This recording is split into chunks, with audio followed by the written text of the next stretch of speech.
And so if I see this characteristic in myself that I consider bad, how do I come to terms with it without continuing to promote it? Because if I am vindictive, if I go and say, oh, I'm naturally vindictive, I'm going to do more of that, I'm guessing that's not necessarily the greatest way forward. So how do you come to terms with it, but also maybe not go into it? Or do you go into it?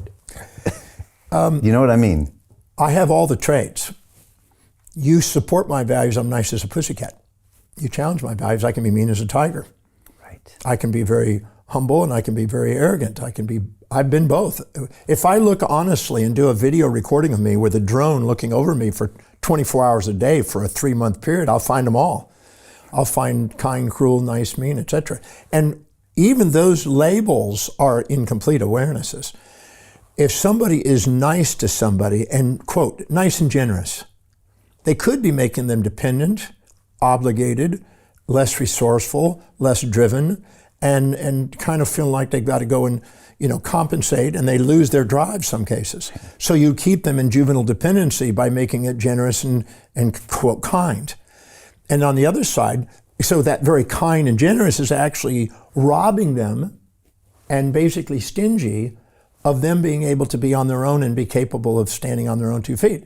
So the inside the kind is cruel. It's like the yin and the yang. Right. Inside the cruel is kind. It's a Taoist understanding.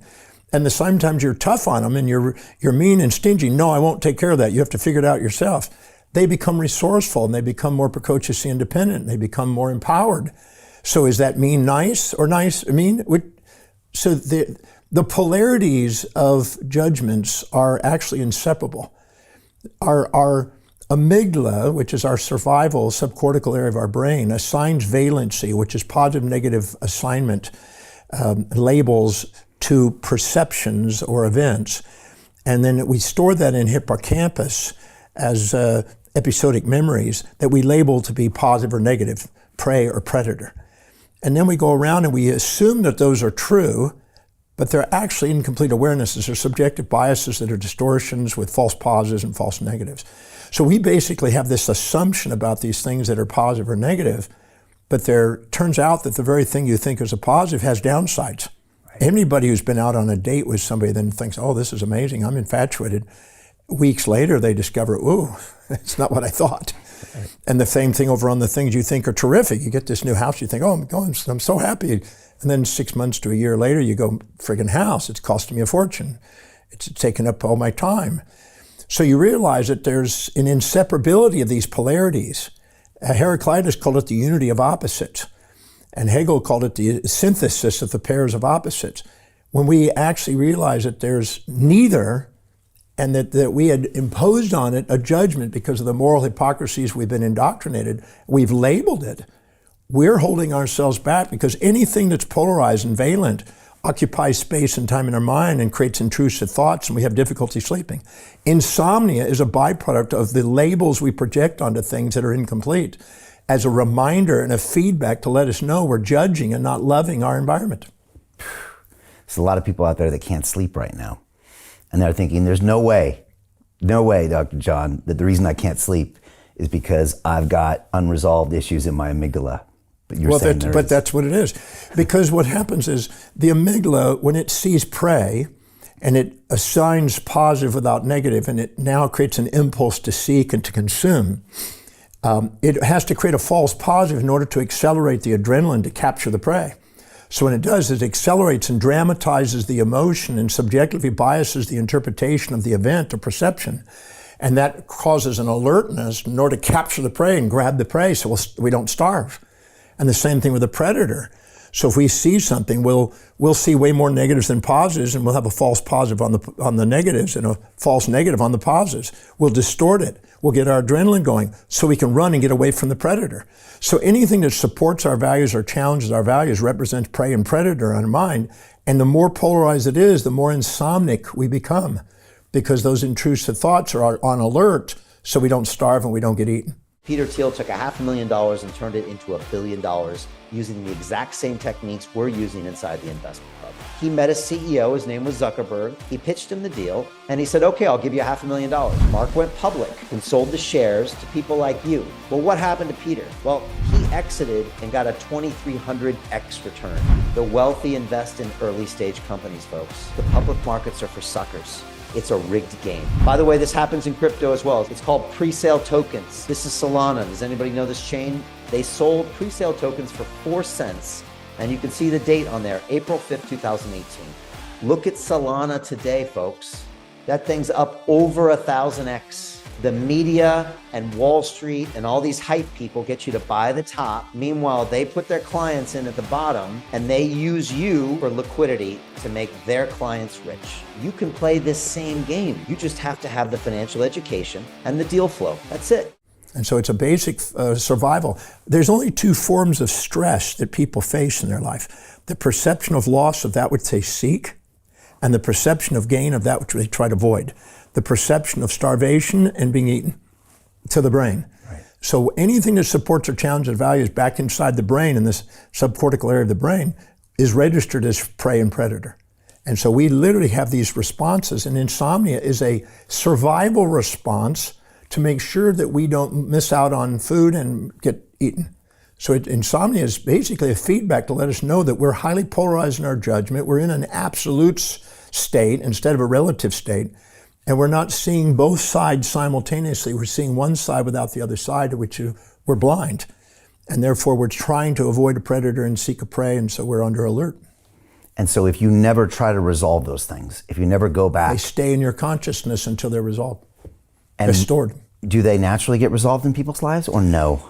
If you have events in life that you make new associations with what you thought was terrible and you find the blessings out of it, or the other side, we find the downsides of what we're infatuated, we can neutralize that and strengthen our intuitive capacities to see the other side that we're ignoring, that we're unconscious of. But in most cases, they get dramatized. They get compound interest. Anxiety disorder is compound interest on the original charge. Things that remind you of that, promote it, right? Dramatize it, compound it. So you might say that anxiety is nothing but compound interest added to an event that you saw that was imbalanced, that was negative. And ecstatic fantasies that hook people into new relationships over and over again is a compounding on the positive side. Both of them are distractions. Both of them are philic and phobic. Both of them are insomniac stimulating, and they are intrusive thoughts that run our mind. If you go into deep meditation, while you go into the meditation, you can sit there and just go into meditation, you'll hear all this noise in the brain. All that noise in the brain is the unconscious information that we're not paying attention to, trying to meet up with the conscious to make us fully conscious to see both sides simultaneously that's stored in the hippocampus. Will meditation resolve some of that?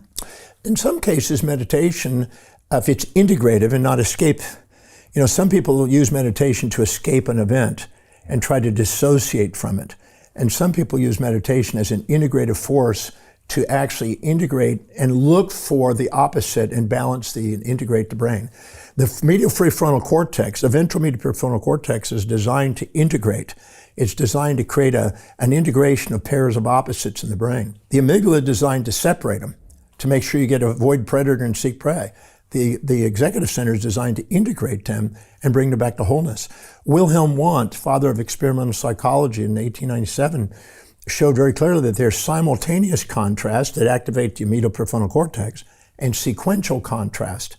And sequential contrast, I see the positive, later I see the negative. I see the negative, later I see the positive. There's a time gap between it.